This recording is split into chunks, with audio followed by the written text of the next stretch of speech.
eu acho que é muito importante uma informação que a gente ainda não tem, né? Que é a identificação dessas pessoas que foram mortas. Né? A gente tem visto aí algumas declarações de pessoas nas redes sociais falando: poxa, mataram meu filho, ele não tem nada a ver com o crime, mataram meu irmão.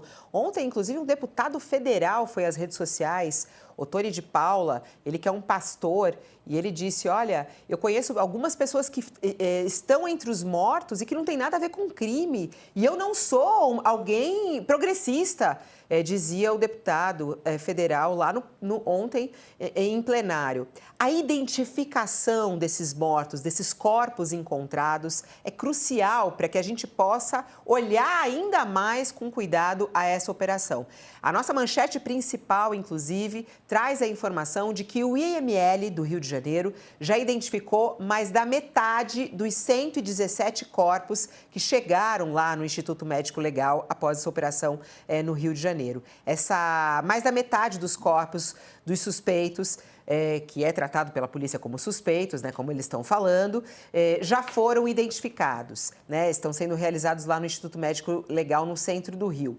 Parte dessas identificações foi liberada para a retirada das famílias.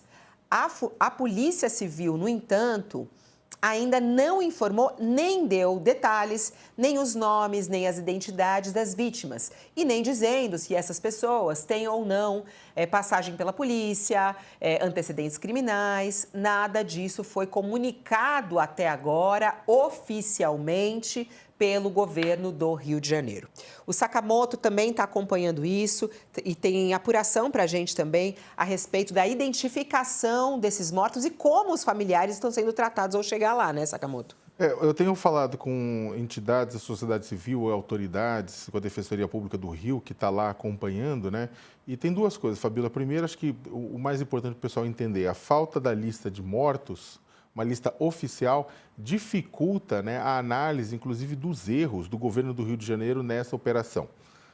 Você não sabe se erros foram cometidos, até porque você não sabe quem são as pessoas mortas, né?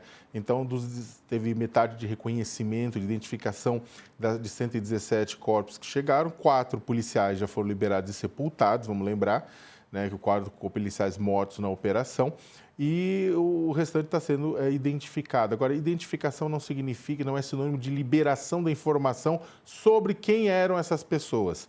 O Instituto Médico Legal do Rio de Janeiro não está divulgando essa informação, não divulgou ainda essa informação de quem são os mortos. Tampouco a Polícia Civil do Rio de Janeiro, o governo do Rio de Janeiro, divulgou uma lista oficial daqueles 113 que teriam sido detidos. Então, de um lado, a informação mais clara é que, de um lado, as famílias que estão lá na comunidade, que tiveram parentes que desapareceram, estão desesperadas, porque elas não sabem se o parente está morto, elas não sabem se o parente está preso, eles não sabem se o parente eventualmente fugiu, né, ou foi sequestrado, ninguém sabe. Tem pessoas que desapareceram na comunidade e ninguém sabe. Imagina o desespero dessas famílias. E não há uma lista, né? Não há uma lista desses nomes, né? Infelizmente, ao mesmo tempo, a falta de uma lista dos nomes dos mortos ou dos detidos, uma lista oficial, dificulta o trabalho da imprensa e da sociedade civil, de advogados, de procuradores, né?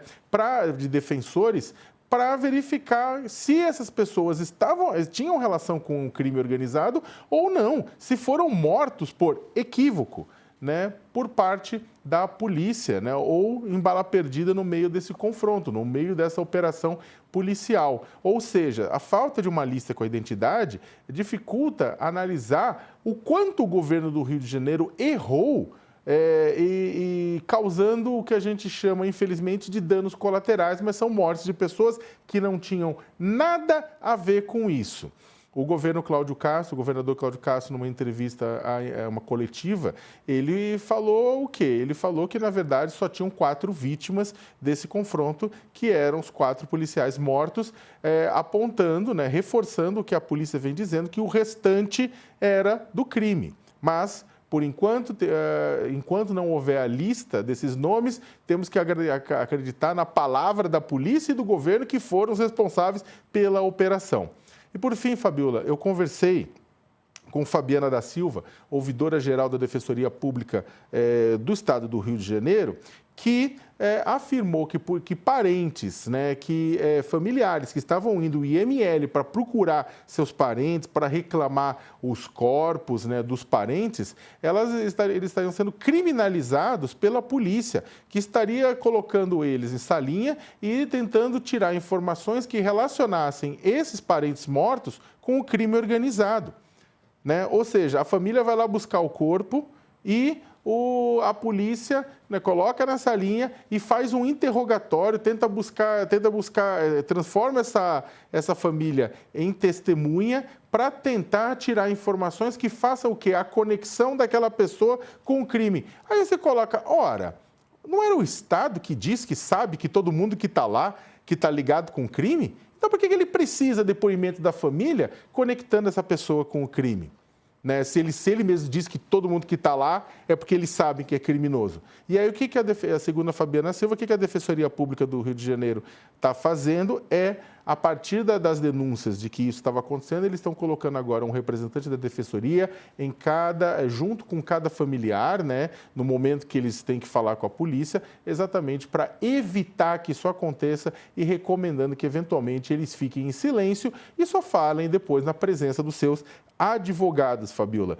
E, por fim, entidades da sociedade civil, tudo, falaram que, olha, se o governo não liberar a lista oficial, nós vamos fazer isso ainda hoje.